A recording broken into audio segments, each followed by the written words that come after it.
सुप्रभात बेटा, आप सब कैसे हो।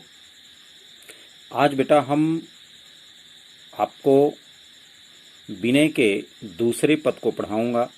सूरदास द्वारा रचित सूरसागर के विनय शीर्षक से संकलित पाठ को पढ़ा रहा था। प्रथम पद को पढ़ा दिया था, आज दूसरे पद को पढ़ाएंगे। तो दूसरे पद में भक्त परमात्मा से क्या विनय करता है, क्या प्रार्थना करता है, आइए इस पद को पढ़ें और फिर उसके भावार्थ को जानें।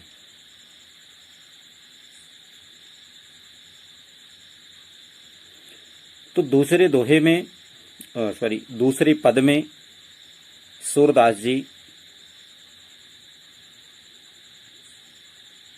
भगवान श्री कृष्ण के प्रति अपने अनन्य प्रेम की अभिव्यक्ति की है और उन्होंने कहा है, मेरो मन अनंत कहाँ सुख पावे, मेरो मन अनंत कहाँ सुख पावे, जैसे उड़ी जहाज को पक्षी फिर जहाज पर आवे, मेरो मन अनंत कहाँ सुख पावे, कमल नयन को छाणी महात्म और देव को धावे, परम गंग को छाणी पियासो दुर्मति कूप खनावे, मेरो मन अनंत कहाँ सुख पावे, जिहि मधुकर अम्बुज रस चाख्यो, क्यों करील फल भावे, सूरदास प्रभु कामधेनु तजी छेरी कौन दुहावे, मेरो मन अनंत कहाँ सुख पावे, मेरो मन अनंत कहाँ सुख पावे। वाह सूरदास जी, क्या आपने व्याख्यान कर दिया है, क्या भगवान से प्रार्थना कर दी है आपने। तो महाकवि सूरदास ने अपने अनन्य प्रेम भाव को अपने ईश्वर के प्रति व्यक्त करते हुए लिखा है कि मेरो मन अनंत कहाँ सुख पावे, हे परमात्मा, हे ईश्वर, मेरा मन आपके अतिरिक्त, अनंत माने दूसरी जगह, अन्यत्र कहाँ सुख प्राप्त कर सकता है। मेरा मन तो आपके चरणों में लगा है, आपके चरणों के अतिरिक्त और कहीं सुख की प्राप्ति नहीं कर सकता। अर्थात आपके बिना मेरे मन को कहीं पर भी सुख और चैन प्राप्त नहीं होता। जैसे उड़ी जहाज को पक्षी फिर जहाज पर आवे, कहा जैसे जहाज पर बैठा हुआ पक्षी उड़ जाता है और जहाज पर बैठा हुआ पक्षी उड़ करके फिर कहाँ आता है, फिर जहाज पर आवे, फिर उसी जहाज पर आता है। उड़ तो जाता है किंतु जब वह चारों ओर जल ही जल देखता है, चारों ओर सागर ही सागर देखता है, चारों ओर माया मोही देखता है, तो फिर क्या करता है, फिर घूम करके वह कहीं तो आश्रय मिलता नहीं, तो वह फिर उसी जहाज पर लौटकर आता है। यहां जहाज का मतलब क्या है? जहाज कहने का मतलब है कि हमारा जो परमात्मा स्वरूप है, अर्थात जो परमात्मा है, यह जब जीवात्मा परमात्मा से अलग होती है तो वह बहुत उड़ती है, बहुत प्रयास करती है। जैसे आप जब बड़े हो जाते हैं, अब बड़े हो रहे हैं, तो अपने माता पिता से बहुत दूर होने की कोशिश करते हैं, क्योंकि माता पिता का बंधन आपको अच्छा नहीं लगता। तो उसी तरह से यहां पर कवि ने कहा कि इस जीवात्मा को परमात्मा के बंधन उसके अनुसार कार्य करने की इसकी इच्छा नहीं होती है, स्वतंत्र रूप से जीना चाहता है, लेकिन वह कहीं सुख प्राप्त नहीं करता है, क्योंकि जब यह जीवात्मा उस परमात्मा से अलग होती है तो उस समय से बहुत बड़ा कष्ट होता है। लेकिन जब यह भवसागर में आ जाती है तो माया मोह चारों तरफ, जैसे उस पक्षी के लिए चारों तरफ जल ही जल दिखाई देता है, तब वह फिर से घूम करके उसी जहाज पर जाता है। तो कहा उसी तरह से, हे परमात्मा, मैं उड़ता तो बहुत हूं, मैं भागता बहुत हूं, लेकिन आपके अतिरिक्त हमें कहीं सुख की प्राप्ति नहीं होती है।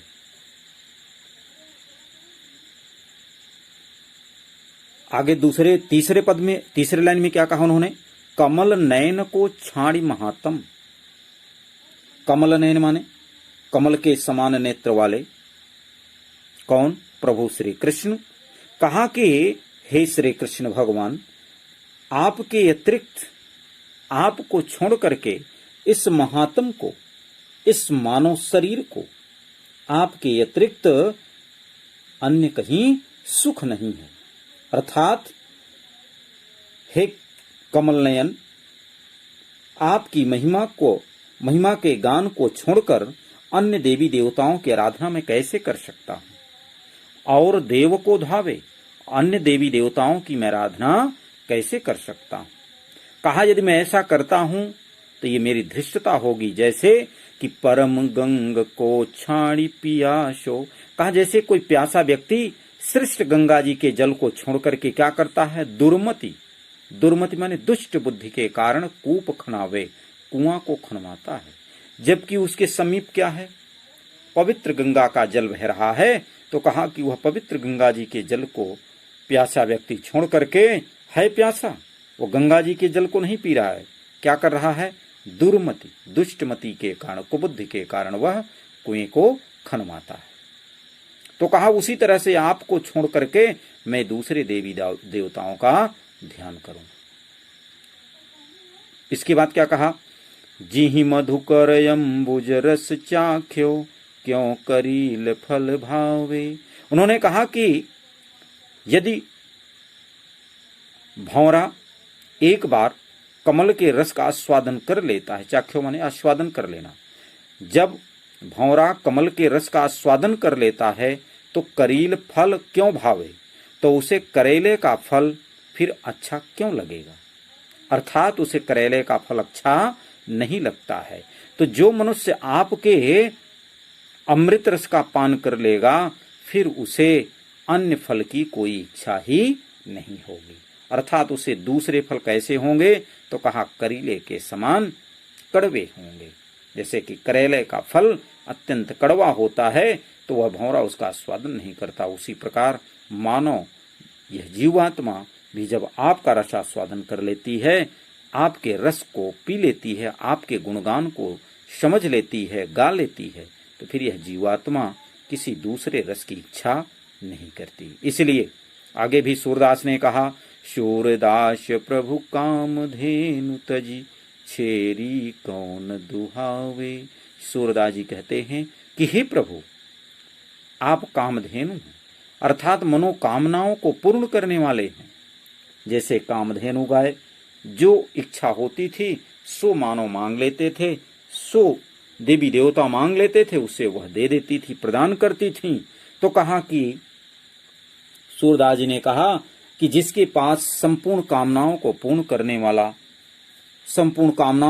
करने वाली कामधेनु हो, भला वह छेरी कौन दुहावे, भला वह बकरी, छेरी माने बकरी को क्यों दुहेगा। इस प्रकार हे भगवान, आप जैसे परम श्रेष्ठ महिमाशाली को छोड़ करके मैं अन्य देवी देवताओं की उपासना नहीं कर सकता, अर्थात अन्य देवी देवताओं की उपासना में मुझे सुख नहीं है। यानी यदि हम एक शब्द में कहें, एक वाक्यांश में कहें, तो महाकवि सूरदास जी ने कहा कि हे परमात्मा, हे भगवान श्री कृष्ण, आपके अतिरिक्त हमें अन्य देवी देवताओं को भजन करने में सुख नहीं है। ऐसी बात को व्याख्यात करते हैं। ठीक है बेटा, आइए अब काव्य सौंदर्य देख लेते हैं। यहाँ पर हमने कहा था कि जो इनकी भाषा है वह ब्रज है। यहाँ पर रस जो है वह भक्ति के साथ साथ शांत भी है, तो दो रसों की प्राप्ति है। अलंकार में उपमा है, दृष्टांत है, इन दो अलंकारों की प्राप्ति है। और जो छंद है वह गेय छंद है, क्योंकि ये सभी पद हैं जो मात्रा और वर्ण से मुक्त होते हैं, उन्हें मुक्तक छंद कहते हैं। और यहाँ पर मुक्तक छंद गेय छंद है। ठीक है बेटा, आइए अब आगे देखते हैं वात्सल्य को। अब आगे बेटा वात्सल्य को देखते हैं। वात्सल्य में अर्थात तीसरे पद में महाकवि सूरदास ने भगवान श्री कृष्ण के अलौकिक एवं अद्वितीय सुंदरता का और वह बाल सुंदरता का यानी उनके बाल स्वरूप का वर्णन करते हुए लिखते हैं कि क्या लिखते हैं, हरिजू की बाल छवि कहो बरनी, हरिजू की बाल छवि कहो बरनी, सकल सुख की शिव कोटि मनोज शोभा हरनी, भुज भुजंग सरोज नयननी, बदन विधुजित लरनी, रहे विबरनी सलील नभ, उपमाय पर दुरी डरनी, मंजू में चक मृदुलज तनु, अनुहरत भूषण भरनी, मनहु सुभग श्रृंगार शीशु तरु, फरयो अद्भुत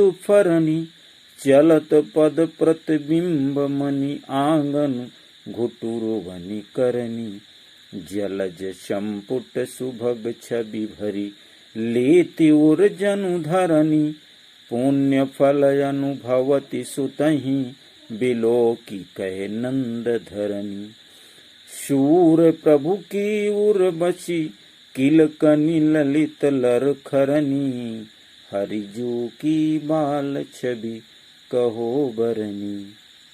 सूरदास जी कहते हैं कि मैं श्री कृष्ण के बाल सौंदर्य का वर्णन करता हूं। हरिजू की, हरि माने श्री कृष्ण, श्री कृष्ण के उस बाल छवि का मैं वर्णि कहो वर्णि, कैसा वर्ण है, कैसा स्वरूप है, कैसा रंग है, कैसी सुंदरता है, कहा मैं उस सुंदर स्वरूप का वर्णन करता हूं। जो है क्या, जो सकल सुख की शिव है, शिव माने सीमा, कहा संपूर्ण सुखों की सीमा है, अर्थात जिसकी सुंदरता को देखने के बाद किसी दूसरी सुंदरता को देखने का मन ही नहीं करता, अर्थात उनके स्वरूप में संपूर्ण सुख विद्यमान हैं, उनके अतिरिक्त जितने भी सुख हैं उनकी सीमा से बाहर नहीं जा सकते, अर्थात संपूर्ण सुखों की वह सीमा है। मानो कोटि मनुज शोभा हर, कोटि माने करोड़ों, मनोज माने कामदेव भगवान, कहा मानो कामदेव करोड़ों कामदेवों की सुंदरता को क्या कर लिया उन्होंने, हरण कर लिया है। भुज भुजंग, और ऐसा ही नहीं, उनकी जो भुजाएं हैं कहा वह भुजंग रूपी हैं, सांप के रूप समान हैं। उनकी भुजाओं ने सांपों को, सरोज नयन ने, कहा कमल को आंखों ने, नयन माने नेत्रों ने, आंखों ने, वदन मुख ने, विधु चंद्रमा को जीत लरण, मानो जीत लिया है। यानी उनकी भुजाओं ने सर्प को, नेत्रों ने कमल को तथा मुख ने चंद्रमा को मानो जीत लिया है। अर्थात वे कहना क्या चाह रहे हैं, कहा वे क्रमशः विवरण, बिल, सलील, जल और नभ, आकाश, कहा बिल, जल और आकाश। बिल कहने का मतलब बेटा जिसमें जीव जंतु ये सांप इत्यादि रहते हैं, उनका रहने का घर जो है बिल। तो कहा कि विवरण माने बिल, कहा कि वे क्रमशः बिल, जल, आकाश में मानो जैसे छिप गए हैं।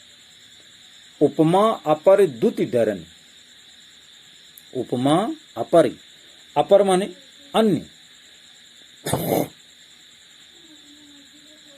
तो आगे उन्होंने कहा कि विवरण सलिल और नभ, कहा कि अतः वे क्रमशः जल व बिल, जल और आकाश, कहा कि मानो वे तीनों उसमें छिप गए हैं और सिर्फ उनकी भुजाएं, नेत्र और वदन ही दिखाई दे रहा है। और उपमा अपर, और अन्य जो उपमाएं हैं वो क्या हो गई हैं, का भयभीत होकर के दुरीधरन, डर गई, डर के मारे छिप गई हैं। आगे क्या कहा, मंजू मेचक मृदुल तनु, कहा मंजू मेचक। श्री सूरदास जी कहते हैं कि श्री कृष्ण का जो कोमल शरीर है, सुंदर शरीर है, कहा कि वह मेचक, मेचक माने सांवला स्वरूप, और मृदुल माने कोमल, तनु माने शरीर, तो कहा कि मंजू का भाव यहां पर सुकोमलता से है, मृदुल कोमल। तो कहा कि मंजू मेचक मृदुल तनु। तो कहा कि जो श्री कृष्ण की शरीर है, और शरीर कैसी है? कहा सुंदर है, सांवली है, और कैसी है? सुकोमल है। कहा कि और इतना ही नहीं, अनुहरत भूषण भरन। और उन्होंने अपने अंगों की सुंदरता के अनुसार ही क्या कर रखा है? अनुहरत, जो उनके शरीर के अनुसार अच्छा लग रहा है, शोभायमान लग रहा है, का ऐसे भूषण को, ऐसे आभूषण को उन्होंने क्या कर रखा है? धारण किए हुए हैं। कहा मानो सुभग सिंगार शिशु तरु। कहा कि मानो ऐसा प्रतीत हो रहा है जैसे सुभग माने सुंदर, सुंदर श्रृंगार का कोई बाल, शिशु तरु कोई बाल वृक्ष है, कोई छोटा पौधा है। मानो जैसे सुंदर श्रृंगार करके कोई छोटा, यानी वो कहना चाह रहे हैं कि उनका जो सुंदर स्वरूप है, कहा मानो वह सुंदर स्वरूप ऐसा लग रहा है कि जैसे श्रृंगार से कोई छोटा वृक्ष, अर्थात वह संपूर्ण श्रृंगार को जिसमें पत्तियां भी हों, फल भी हों इत्यादि, अपने सुंदर स्वरूप को, फूल भी लगे हों, सुंदर स्वरूप को धारण करके बैठा हो। फरेव अद्भुत फरनी, जैसे वह अलौकिक फलों से युक्त हो, ऐसा वह वृक्ष दिखाई दे रहा हो। और उस छोटे वृक्ष के समान सुंदर स्वरूप वाले मानो प्रभु श्री कृष्ण दिखाई दे रहे। चलत पद प्रतिबिंब मणि आंगन घुटुरवनि करनी। कहा जब भगवान श्री कृष्ण मणिमय आंगन में, मणि से निर्मित आंगन में, नंद बाबा के आंगन में जब घुटने के बल चलते हैं तो उनके पैरों का जो प्रतिबिंब है, पैरों की जो छाया है, कहा वह अपने पैरों की परछाई देख करके ऐसा प्रतीत करते हैं मानो कि जलज संपुट सुभग छवि भरी लेति उर जनु धरन। कहा कि उस सुंदरता को देख करके, उस अपने पैरों की परछाई को देख करके वह अत्यंत आकर्षित होते हैं। और स्वयं परमात्मा ही नहीं बल्कि जलज संपुट सुबग छवि, जलज माने कमल, संपुट माने समूह। कहा मानो कमल के समूह को, कमल के संपुट में क्या करना चाहिए? सुभग छवि, सुंदर छवि को, सुंदर सुंदर उनके प्रतिबिंब को मानो धरनी, उर माने अपने हृदय में धारण कर लेना चाह रही, भर लेना चाह रही हैं। यानी मानो पृथ्वी कमल के संपुट में श्री कृष्ण की अनुपम सुंदरता को भर रही हैं, ऐसा जान पड़ता है। तो जलज माने कमल, संपुट माने संपुट, सुभग माने सुंदर, छवि माने सुंदरता स्वरूप। तो कहा कि कमल के संपुट में सुंदर छवि को, अर्थात भगवान श्री कृष्ण की सुंदर प्रतिबिंब को मानो पृथ्वी क्या करना चाह रही हैं? भर लेना चाह रही हैं, उनके सुंदरता को भर रही हैं। आगे पुण्य फल अनुभवती सुतहि बिलोकी कय नंद घरन। कहा नंद बाबा की जो घरनी है, अर्थात नंद बाबा की जो धर्म पत्नी है, घरनी अर्थात घर में रहने वाली गृहिणी, यानी नंद बाबा की जो पत्नी यशोदा जी हैं, कहा कि वह अनुभवती, अनुभव करती हैं, सुत ही बिलोकी, पुत्र को देख करके क्या अनुभव करती हैं? कि पुण्य फल, ये हमारे पूर्व जन्म के पुण्य का फल है कि जो ऐसे हमें पुत्र की प्राप्ति हुई है। लास्ट में उन्होंने कहा सूर प्रभु की उर्वशी किलकनि ललित लर खरनी। कहा सूर प्रभु की उर्वशी, सूरदास जी कहते हैं कि प्रभु श्री कृष्ण तो हमारे हृदय में बसे हुए हैं। और वही नहीं, किलकन, उनकी किलकारियां, ललित लर खरन। कहा कि लड़खड़ाती हुई उनकी चाल, लड़खड़ा करके चलना और उनकी किलकारी करना, कहा ये सभी बातें मानो हमारे हृदय में समा गए हों, अर्थात मैं बार बार उनके इस रूप की ओर आकृष्ट हो जाता हूं, अर्थात उनके इस रूप को मैं हमेशा देखना चाहता। तो यहाँ पर महाकवि सूरदास ने भगवान के उस बाल स्वरूप का वर्णन किया, उस वात्सल्य भाव को वर्णन किया माता का। इसलिए यहाँ पर जो रस है बेटा वह वात्सल्य रस है, जो भाषा है वह ब्रज है, छंद गेय है।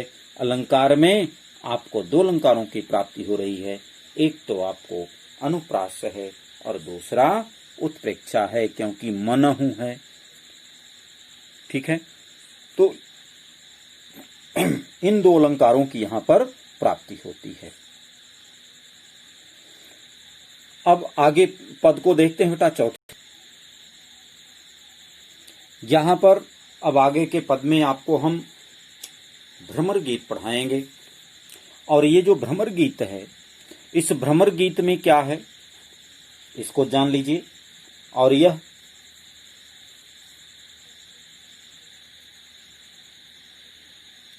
उनके सूरसागर महाकाव्य से संकलित है।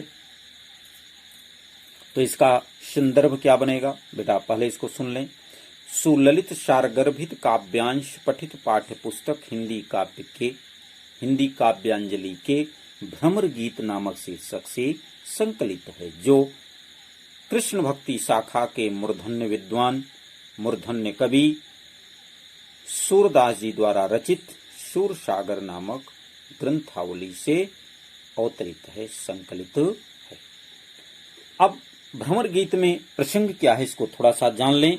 यहाँ पर गोपिकाएं और उद्धव के संवाद का वर्णन किया गया है, जिसमें ज्ञान गरिमा में मंडित उद्धव को श्री कृष्ण क्या करते हैं, गोकुल भेज देते हैं। इसलिए भेजते हैं कि गोपिकाओं के निराकार की ओर उन्मुख कर सकता है, अर्थात हमारे स्वरूप को भूल करके वे सभी गोपिकाएं निराकार रूप में आसक्त हो जाएंगी और हमें धीरे धीरे भूलेंगी। लेकिन ऐसा होता नहीं है। गोपिकाएं जब वह उद्धव जी आते हैं, उनको निराकार रूप की चर्चा करते हैं, तो गोपिकाएं उन्हें डांट फटकार करके वापस मथुरा भेज देती हैं। इन्हीं सभी बातों का वर्णन करते हैं। और जब मथुरा वह पहुंचते हैं तो भगवान श्री कृष्ण को अपनी सारी व्यथा सुनाते हैं। तब भगवान श्री कृष्ण उनसे क्या कहते हैं, इसी बात का यहाँ पर महाकवि सूरदास ने वर्णन किया है। क्या कहती हैं गोपिकाएं? उन सभी बातों को सुन करके जब उद्धव जी भगवान श्री कृष्ण के समीप पहुंचते हैं, तो भगवान श्री कृष्ण उद्धव जी से क्या कहते हैं, उद्धव मोहि ब्रज बिसरत नाही, हंस सुता की सुंदर कगरी और कुंजन की छाई, उद्धव मोहि ब्रज विसरत नाही, उद्धव मोहि ब्रज विसरत नाही। वै सुरभि वै वक्ष दोहिनी खरिक दुहावन जाहि, उद्धव मोहि ब्रज विसरत नाही। ग्वाल बाल मिल करत कुलाहल, नाचत गही गही बाही, उद्धव मोहि ब्रज विसरत नाही, उद्धव मोहि ब्रज विसरत नाही। यह मथुरा कंचन की नगरी, मणि मुक्ता हल जाहि, उद्धव मोहि ब्रज विसरत नाही। जब ही सुरतियावती वा सुख की, जिय उमगत तन नाही, उद्धव मोहि ब्रज विसरत नाही। अनगन भांति करी बहुलीला, अनगन भांति करी बहुलीला, जसुदानंद निबाहि, उद्धव मोहि ब्रज विसरत नाही, उद्धव मोहि ब्रज विसरत नाही। सूरदास प्रभु रहे मौन में, सूरदास प्रभु रहे मौन में, यह कही कही पछताहि, उद्धव मोहि ब्रज विसरत नाही, उद्धव मोहि ब्रज विसरत नाही। काहे उद्धव मुझे ब्रज भूलता नहीं है। तुम तो मेरी भूली हुई यादों को क्या कर दिया, ताजा कर दिया। क्योंकि उद्धव आकर के भगवान श्री कृष्ण से सारी लीलाओं का, सारे संदेशों को कहते हैं, इसलिए वह कहते हैं कि हे उद्धव, मुझे तो ब्रज भूलता ही नहीं। हंस सुता की सुंदर कगरी, हंस सुता की, हंस सुता माने यमुना, हंस की पुत्री अर्थात यमुना की सुंदर कगरी, यमुना के सुंदर किनारे, यमुना जी का सुंदर किनारा कहा हमें नहीं भूलता। और कुंजन की छाई, और कुंजलताओं की जो परछाई है, कहा कि वह भी हमें नहीं भूलता। इतना नहीं, वै सुरभि वै वक्ष दोहिनी, कहा वै सुरभि, सुरभि माने वे सुंदर गायें, सुरभि का मतलब गायों से है। कहा वे सुंदर गायें और उनके वक्ष, उनके वक्षड़े, और दोहिनी, दोहिनी माने जिसमें दूध दुहा जाता है, मटकी जिसको आप कहते हो, दोहनी अपनी भाषा में कहते हैं श्री कृष्ण भगवान की, हे उद्धव, मुझे तो न वह सुंदर गायें भूलती हैं, न उनके बछड़े भूलते हैं, और न वह गाय को दूहने वाली जो दहनी है, कहा वह भी हमें नहीं भूलती।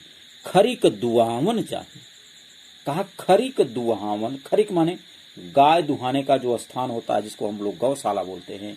और कहा कि जा करके उस दोहनी में, उस मटकी में गायों को दुहाया करते थे। कहा वह सभी स्थल, वह सभी जगह, हे उद्धव, मुझे भूलता नहीं है। आगे क्या कहते हैं बेटा, ग्वाल बाल मिल करत कुलाहल, नाचत गही गही बाही। यही सब कर रहे हो इस समय, स्वतंत्रता है, लॉकडाउन का सुख ले रहे। ग्वाल बाल मिल करत कुलाहल, कहा और सभी ग्वाल बालों के साथ मिल करके कुलाहल, कोलाहल करते थे, ध्वनि करते थे, शोर मचाया करते थे। और क्या करते थे, बाहों में बाहें डालकर नाचते थे, नाचत गही गही बाहें, बाहों में बाहें डाल डाल करके नृत्य किया करते थे, क्रीड़ा करते थे। और हम सभी मिलकर के बच्चे कोलाहल करते थे, शोर मचाते थे। कहा हे उद्धव, ऐसा वह स्थल हमें भूलता नहीं है, वह ब्रज हमें कभी भूल नहीं सकता। कहा अब ये मथुरा की स्थिति समझो, यह मथुरा कंचन की नगरी। कहा ये जो मथुरा है वो किसकी नगरी है, कंचन की, कंचन माने सोने की। कहा ये तो सोने की नगरी है, यहाँ तो कंचन ही कंचन है, यहाँ तो मड़ियां ही मड़ियां हैं, मोतियां ही मोतियां हैं। तो कहा कि इसलिए ये जो मथुरा कंचन की नगरी है, मनि मुक्ता हल जाही। कहा मनि मुक्ता हल जाही, तो कहा कि यहाँ तो मणियों और मोतियों की कोई कमी नहीं है। कहा मणियों और मुक्ता, मणि की और मुक्ता की हल जाही, यहाँ कोई कमी नहीं है, कोई दिक्कत नहीं, यहाँ तो सोने की नगरी है। आगे क्या कहा, किंतु जब ही सुरत आवती वा सुख की। कहा किंतु जब ब्रज के सुखों की याद आती है, जब ही सुरत आवती वा सुख की, जब भी सूरत व स्वरूप ब्रज का याद आता है, तो हृदय जी उमगत तन नहीं। का हृदय क्या करने लगता है, उमड़ने लगता है, मेरा मन व्याकुल होने लगता है, उद्वेलित होने लगता है। परंतु परिणाम स्वरूप क्या होता है कि अपने शरीर को सुध बुध भी नहीं रह पाती, यानी यह तन क्या हो जाता है, इस तन नहीं, इस तन को हम, इस स्वरूप को, अपने शरीर को ही भूल जाते हैं। इसमें सुध बुध ही नहीं रह जाती, इसमें ज्ञान ही नहीं रह जाता कि मेरी अपनी शरीर भी और जिसको मैं धारण करके यहाँ पर स्थित हूँ, इतनी व्याकुलता मेरी बढ़ जाती है। अनगन भांति करी बहुलीला, अनगिनत तरह से विभिन्न प्रकार की लीलाओं को हमने किया, अनगिनत तरीके से विभिन्न प्रकार की, मैंने अनेक प्रकार की क्रीड़ाएं की, लीलाएं की। और इतना ही नहीं, यशोदा नंद निभाई। कहा जिसको, मेरे इस नटखटपन को, कहा यशोदा और नंद बाबा बड़े सहज भाव से स्वीकार करते थे, उसका निर्वाह किया करते थे। अर्थात उन्होंने मेरे इस नटखटपन को, मेरी इस लीला को, मेरी इस क्रीड़ा को बड़े शांति पूर्वक सहन करते थे, वह कभी मुझे डांटते नहीं थे। कहा इसलिए मुझे वह ब्रज कभी भूलता ही नहीं। सूरदास प्रभु रहे मौन हुए। सूरदास जी कहते हैं कि प्रभु के इस प्रकार वचन कह देने पर, सूरदास जी कहते हैं कितना कहकर श्री कृष्ण क्या हो जाते हैं, मौन हुए, मौन हो जाते हैं, शांत हो गए। और यही कही कही पछताही, और यही बात कह कह करके कि ब्रज को छोड़कर हम मथुरा चले आने का क्या मतलब है, हम चले आने पर इतना पश्चाताप क्यों कर रहे हैं। कहा इसी बात को कह कह करके वह बार बार पश्चाताप करते हैं और उस दुख का अनुभव करते हैं, उस सुख का अनुभव करते हैं कि जिसको छोड़ करके वह वहां से चले आए। अर्थात वह कहते हैं उद्धव से कि हे उद्धव, मुझे ब्रज भूलता नहीं है।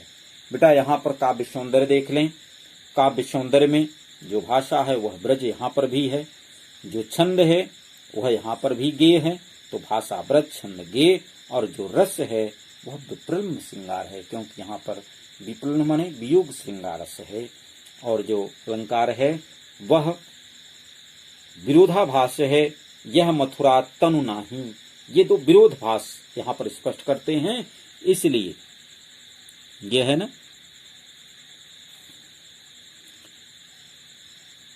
जीय उमगत तन नाही। तो यहां पर विरोधाभास की बात करते हैं, इसलिए विरोधाभास अलंकार हो गया। और कही कही इत्यादि वर्णों की आवृत्ति, शब्दों की आवृत्ति होने के कारण यहाँ पर पुनरुक्त प्रकाश और अनुप्रास दो अलंकारों की, तीन अलंकारों की प्राप्ति हो गई। ठीक है बेटा, धन्यवाद।